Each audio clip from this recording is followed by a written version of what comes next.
ఆంధ్రప్రభకు స్వాగతం. ఇటీవల మౌలానా సజిద్ నొమాని అనేటువంటి ఒక వ్యక్తి కొన్ని కామెంట్స్ చేశాడు. సాధారణమైన కామెంట్స్ అయితే మనం దీనిలో పెద్దగా భయపడాల్సింది లేదు, పెద్దగా ఆలోచించాల్సిన అవసరం లేదు. కానీ ఆ వ్యక్తి ఎవరైతే ఈ నొమాని అనేటువంటి వ్యక్తి ముస్లిం పర్సనల్ లా బోర్డు సంబంధించినటువంటి వ్యక్తి, ఆయన చేసిన కామెంట్స్ ఏమిటంటే హిందువులు త్వరలోనే మైనారిటీలు కాబోతున్నారు, వారు మెజారిటీ అనేటువంటి ఒకటి కోల్పోబోతున్నారు అనేటువంటి కామెంట్స్ ఆయన చేసినవి. దానిలో భాగంగానే ఆయన తెలియజేసినవి ఏంటంటే హిందువుల్లో లింగాయతులని, గిరిజనులని, లేకుంటే సిక్కులని, ఇట్లా రకరకాల విభాగాలు ఉన్నాయి. సో ఇవందరూ హిందువులుగా భావిస్తే మెజారిటీ, కానీ విడివిడిగా ఉంటే కనుక మెజారిటీ కోల్పోతారనేది వారు చెప్పింది. సో దీనిపైన మనం చర్చిద్దాం. మనతో పాటు జూమ్ లైన్లో అందుబాటులో ఉన్నారు హిందూ యాక్టివిస్ట్ శ్రీ మదన్ గుప్తా గారు. సార్ నమస్కారం అండి. నమస్తే అండి.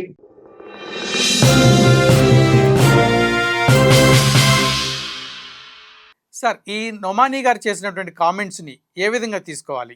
ఈ మౌలానా సజిద్ నొమాని చేసినటువంటి ఈ వ్యాఖ్యని ఏ విధంగా భావించాలి సార్?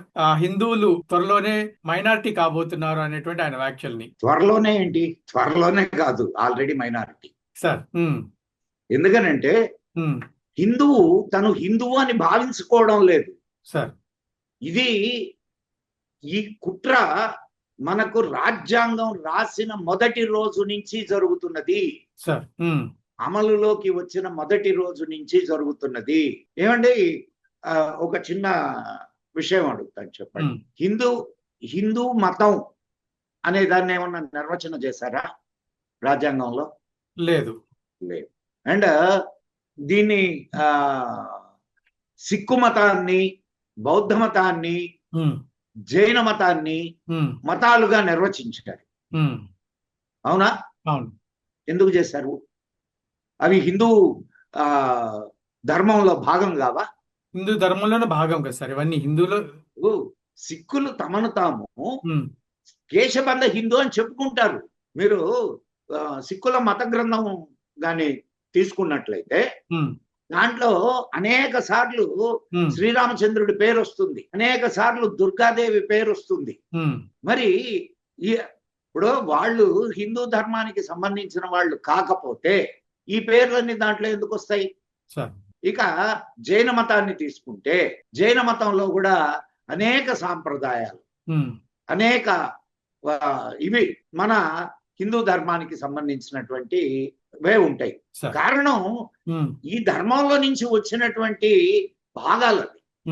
బాగా అర్థం చేసుకోండి సార్. కాబట్టి వాటిల్ని నిర్వచించడం, అవి మైనారిటీలుగా నిర్వచించడం, పోనీ రైట్, మైనారిటీలుగా నిర్వచించారు. మైనారిటీ అనే పదానికి ఎక్కడైనా నిర్వచనం ఉన్నదా? అంటే ఇంత శాతం మంది ఉంటే వీళ్ళు మైనారిటీలు అనే ఇదేమన్నా ఉందా?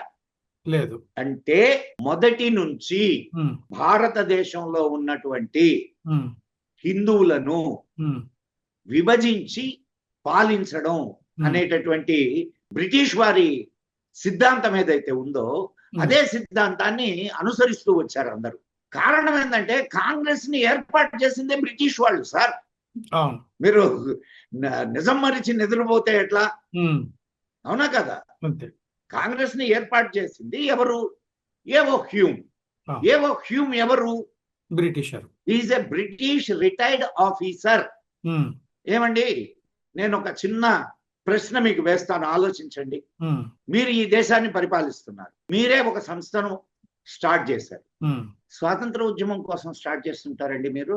ఈ దేశానికి స్వాతంత్రం ఇవ్వాలా కాబట్టి కాంగ్రెస్ ని స్టార్ట్ చేస్తారా? ఆలోచించండి. సో అది కూడా ఈ దేశానికి స్వాతంత్రం వచ్చిందా? ఈ దేశానికి స్వాతంత్రం రాలేదు, స్వాతంత్రం ఇవ్వలేదు. జరిగింది అధికార బదిలీ మాత్రమే. అధికార బదిలీలో తెల్లవాళ్లు వెళ్తూ నల్లవాళ్లలో తెల్లవాళ్లని ఎన్నుకొని అక్కడ కూర్చోబెట్టుకొని వెళ్ళారు.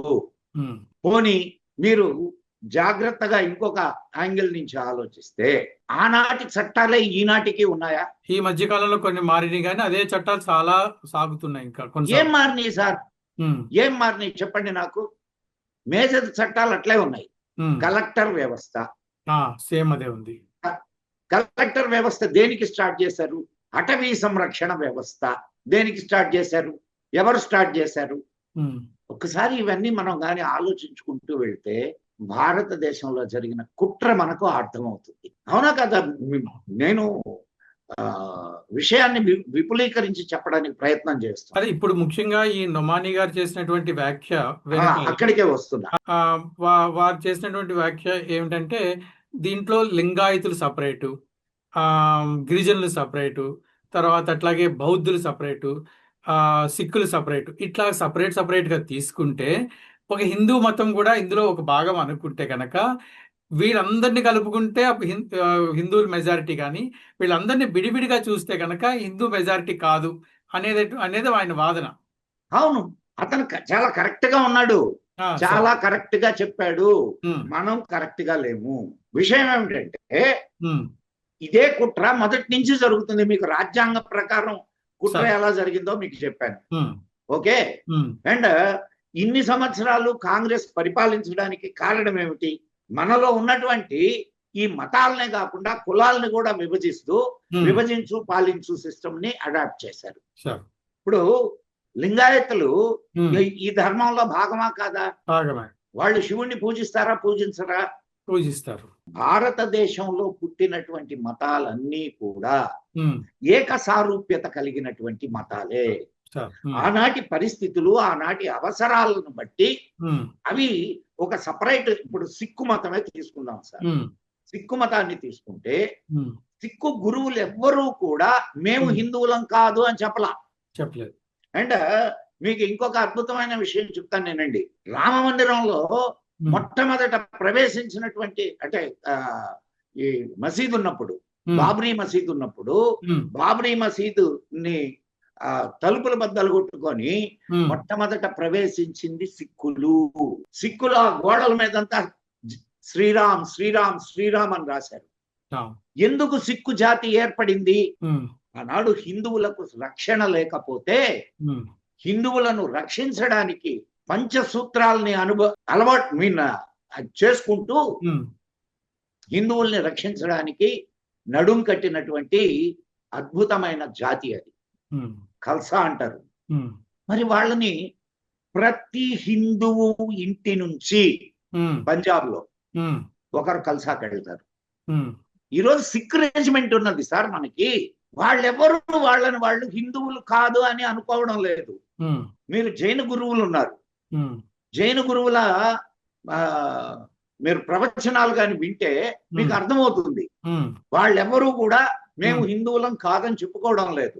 ఒకవేళ హిందూ అనే పదానికి వాళ్ళు వ్యతిరేకమైతే సనాతన ధర్మానికి సంబంధించినటువంటి వాళ్ళు సనాతన ధర్మంలో భాగాలు వీళ్ళంతా ఎక్కడి నుంచో ఈ దేశాన్ని దోచుకోవడానికి వచ్చి వాళ్ళ పేరు, వాళ్ళ ఎంటిటీని కూడా మార్చుకొని గియాసుద్దీన్ గాజీ కాస్త హిందువు అయిపోతాడు రాత్రికి రాత్రి. ఈ దేశంలో మేము బ్రాహ్మణులు అని చెప్పుకుంటూ పరిపాలనకు వచ్చేస్తారు. కోటు మీద జంజం వేసుకొని మరి బ్రాహ్మణ రూపం దాలుస్తాడు. మేము దత్తాత్రేయ గోత్రీకులం అని చెప్పుకుంటారు. ఇవన్నీ ఎందుకు జరుగుతున్నాయి? ఇవన్నీ జరుగుతున్నది ఒక్కటే కారణం. ఆ కారణం ఏమిటంటే హిందువులని మోసపుచ్చి పరిపాలించడం. మీరు ఆలోచించండి, నేను చెప్పడం కాదు. ఇది కరెక్టా కాదా? కరెక్ట్ గా జరుగుతుంది ఇప్పుడు అది. మరి ఆ రోజు నుంచి జరుగుతున్నది అదే సజ్జద్ నోమాని చెప్పాడు. కానీ హిందువులు ఇప్పటికైనా కళ్ళు తెరవాలి. మేమంతా ఒక్కటే. నిన్న బెంగాల్లో హిందువులు కళ్ళు తెరవకపోతే ఏం జరుగుతుంది ఆలోచించండి. నిన్న బెంగాల్లో జరిగిందే జరుగుతుంది. బెంగాల్లో 15 సంవత్సరాలు ఒక రాక్షస పాలన కింద, ఇనుప పాదాల కింద అణగదొక్కబడ్డారు హిందువులు. ఇప్పుడు ఇంకొక వర్గం ఉంది, కొత్త వర్గం స్టార్ట్ అయింది. అంబేద్కర్ బుద్ధిజం. పేరు కొత్తగా ఉందా మీకు? అదే కొత్తగా ఉంది, ఇప్పుడు వినలేదు. అంబేద్కర్ బుద్ధిజం అంటే ఇప్పుడు అసలు బుద్ధిజం పోయింది. అంబేద్కర్ పేరుతో బుద్ధిజం మొదలైంది. వాళ్ళు కూడా ఈ జాతిని విభజించడానికి మొదలు పెట్టారు. అంటే హీనయానం, మహాయానం ఈ బుద్ధిజాలు విన్నామే కానీ అంబేద్కర్ బుద్ధిజం మీరు మొదటిసారి చెప్పడం. ఇప్పుడు అదే కదా జరుగుతున్నది. ఆ, అంబేద్కర్ పేరు చెప్పుకొని ఏమండి బుద్ధిజానికి రాజకీయానికి ఏమన్నా సంబంధం ఉందా? లేదు. మరి రాజకీయాలు చేస్తున్నదంతా ఎవరు? అంబేద్కర్ పేరు పెట్టుకొని ఉమ్, అంబేద్కర్ బుద్ధిజం తీసుకున్నాడు. ఉమ్, ఇప్పుడు మేము బుద్ధిస్టులము అని చెప్పుకునేటటువంటి వాళ్లకు, ఉమ్, అంబేద్కర్ బుద్ధిస్టులకు త్రిపీఠికాలు తెలుసా? ఉమ్, వాళ్ళు ధ్యాన పద్ధతి ఒకటి ఉన్నది, అది తెలుసా? ఉమ్, ఈ ఏమి కాదు, మేము అంబేద్కర్ బుద్ధిస్టులం. ఉమ్. జరుగుతున్నదా లేదా? Yeah. జై భీమ్ జై భీమ్. అవును, జేబీఎం అనే నినాదాలు ఎక్కువైనాయి. కానీ జై భీమ్ జై భీమ్ జై భీమ్ అని అంటున్న వీళ్ళు ఉమ్, ముస్లింల పరిపాలనలో మొట్టమొదట ఉమ్, శోషితులు ఎవరయ్యారంటే దళితులే. ఉమ్, మన దేశం విభజన జరిగినప్పుడు కూడా ఉమ్, మండల్ ఒక గ్రూప్ని తీసుకొని బెంగాల్లో ఉండిపోయాడు. ఉమ్, బంగ్లాదేశ్లో, అంటే ఇప్పుడు బంగ్లాదేశ్, అప్పుడు పాకిస్తాన్. ఉమ్, మొత్తం 10,000 మంది దళితుల్ని కోత కోశారు. ముస్లిమ్స్.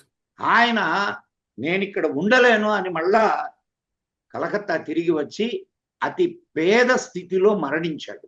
ఉమ్, ఈ రోజుకి విదేశీయుల ఫండ్స్ తో నడుస్తున్నటువంటి ఈ సంస్థలన్నీ ఉమ్, ఈ దేశంలో హిందువులను మైనారిటీలు చేయాలి. మీకు ఇస్లాం యొక్క ప్రధాన ఉద్దేశం అదే సార్. ఉమ్, దాన్ని గజ్వాయే హింద్ అంటారు. ఉమ్, పేరున్నారు ఎప్పుడైనా? గజ్వాయే హింద్ గజ్వా హింద్. ఉమ్, అంటే మొత్తం భారతదేశాన్ని ఆక్రమించుకోవాలి, ఉమ్, ఇస్లాం దేశంగా మార్చాలి. ఉమ్, ఈ కుట్రలో ఇది కుట్రలో భాగం అనే సంగతి మీకు అర్థం కావట్లేదా? సార్. దేశము మతం అనేటటువంటి పేరు మీద విడిపోయినప్పుడు ఒక దేశమేమో ఇస్లాం దేశం అవుద్ది, రెండవ దేశం సెక్యులర్ దేశం అవుద్ది. ఎట్లండి? మన ఇద్దరం అన్నదమ్ములం సార్, సార్. ఆస్తులు పంచుకున్నాం. ఉమ్, అన్నా ఆస్తులు పంచుకున్నాం, బానే ఉంది. నేను నా ఆస్తి తీసుకుంటాను, ఉమ్, నా పిల్లలు మాత్రం ఇక్కడే ఉంటారు. ఉమ్, వాళ్ళు ఇప్పుడు ఆస్తిలో భాగం అడుగుతున్నారు. పరిస్థితులు అర్థమవుతున్నాయా? ఆ, సార్. సో ఈ నోమాని గాని కాంగ్రెస్ వాళ్ళు చెప్తున్నది కూడా ఇదే కదా. ఉమ్, కాంగ్రెస్ వాళ్ళు ఈ దేశాన్ని పరిపాలించడానికి సార్. పన్నినటువంటి కుట్రలో ఇది ప్రధానమైనటువంటి విషయం.